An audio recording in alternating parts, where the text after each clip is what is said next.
This is salad oil. Millions of dollars worth, supposedly. Enough to make American Express, one of the most trusted names in finance, believe they were sitting on a gold mine, or rather, an oil mine. But in 1963, this ordinary-looking substance, the same stuff you probably have in your kitchen right now, became the weapon of choice in one of the wildest, most audacious corporate frauds ever. I often see companies making massive mistakes and going sideways, but this was a fraud so big it nearly destroyed a company that had been around since the days of the stagecoach. Think about that for a second. A company that survived the Wild West, 2 world wars, the Great Depression, almost wiped out by salad dressing. How is that even possible? What kind of mastermind could pull off such a colossal swindle? And perhaps the most shocking part, this whole mess led to one of the greatest investment coups of all time, setting the stage for a legend you definitely know. But more about that billion-dollar secret later. Stick around. You will learn, I guarantee it, something crucial that can save your business from disaster. To understand how close American Express came to disappearing, you have to understand how far it had already come. Amex wasn't just a company, it was a survivor.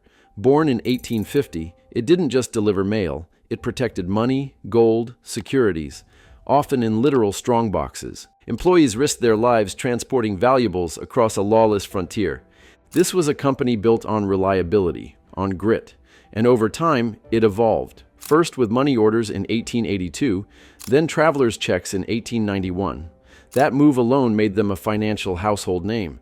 Their early success came from spotting unmet needs and building trust-based innovation into the DNA of the brand. But here's the thing, even companies with 100 years of credibility can fall if they take their eyes off the wrong risk at the wrong time. And all that trust, all that resilience, was about to be shredded by salad oil. This is where the story goes from corporate history to full-blown crime thriller. Enter Anthony Tino DeAngelis, a smooth-talking Bronx-born trader with a nose for opportunity and absolutely no regard for ethics. He ran a company called Allied Crude Vegetable Oil. Sounds harmless, boring even, and that's exactly how he wanted it. Behind the scenes, he was pulling off one of the most brazen frauds in Wall Street history. He pumped seawater into massive tanks, topped them off with a few inches of salad oil, and convinced inspectors it was all liquid gold. With forged warehouse receipts, many issued by an AMEX subsidiary, he got banks and institutions to lend him millions. No one thought to dip past the surface. By the time the truth came out, over $175 million had vanished. In today's money, that's over $1.7 billion. The market collapsed. Trust in American Express evaporated almost overnight. The stock tanked. But as panic spread, one man saw something everyone else missed. Most investors were running for the exits, but Warren Buffett, he was running in. While others were counting the losses, he was counting the receipts. Literally. He started walking into diners, hotels, retailers. Were people still using American Express charge cards? Yes. Were merchants still accepting them? Yes. The fraud had hit a warehousing subsidiary, not the heart of the brand. Buffett understood something most people miss. Reputation and trust, when handled correctly, can recover faster than balance sheets. So he bet big, really big. Nearly 40% of his entire investment fund went into Amex stock. And that gamble? It paid off in spectacular fashion.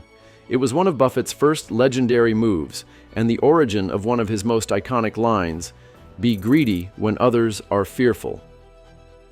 But investing is one thing, saving the company itself? That took something even rarer, bold leadership. American Express had its back against the wall. Legal teams were telling them, "We're not liable." Finance was saying, "We can't afford to pay." PR was saying, "It's over." But CEO Howard Clark stood up and said, "We will honor our obligations." That wasn't just a financial decision. It was a masterclass in reputation management. He knew the name American Express had value far beyond its net assets. Clark didn't just stabilize the ship. He used this crisis to steer it in a completely new direction.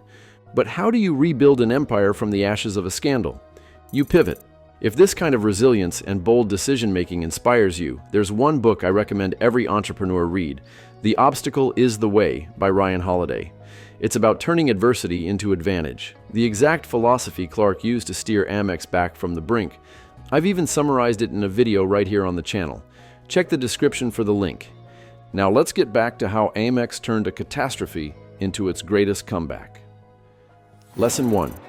Reputation is everything. Reputation isn't built during the good times. It's tested and earned when everything falls apart. Transparency. Don't hide. Own the mistake. Customer focus. Protect your users like your future depends on it, because it does. Long-term thinking. Clark didn't try to protect quarterly earnings. He protected the brand's lifetime value. Lesson 2. Adapt or die. American Express dumped the warehousing business and doubled down on their charge card. Membership has its privileges wasn't just a slogan. It was a signal of a new identity. Premium, secure, trusted. They expanded travel services, insurance, and built a lifestyle ecosystem, not just a payment tool. From dusty roads to contactless payments, they never stopped evolving.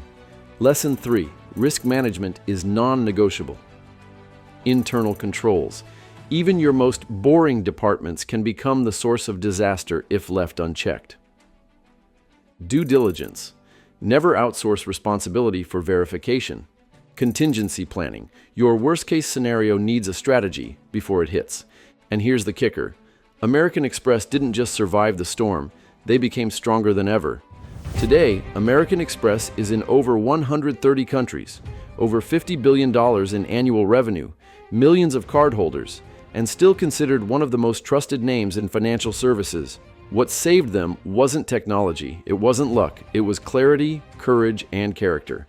That's how companies become legends. Tino DeAngelis, caught, convicted, served time. Warren Buffett, cashed in big. The Amex play became one of his most iconic investments and cemented his reputation as a contrarian genius. And American Express? They transformed, not just financially, but culturally, from reactive to proactive, from warehousing to world-class brand. The ultimate test of a company isn't whether it avoids mistakes, but how it responds to them. So here's my question to you.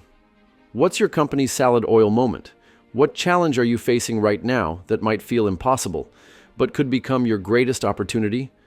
Drop it in the comments. I read everyone. And if you found value in this breakdown, help us build global resilience and share it with someone who might need this inspiration. Don't forget to hit like, subscribe, and tap that notification bell.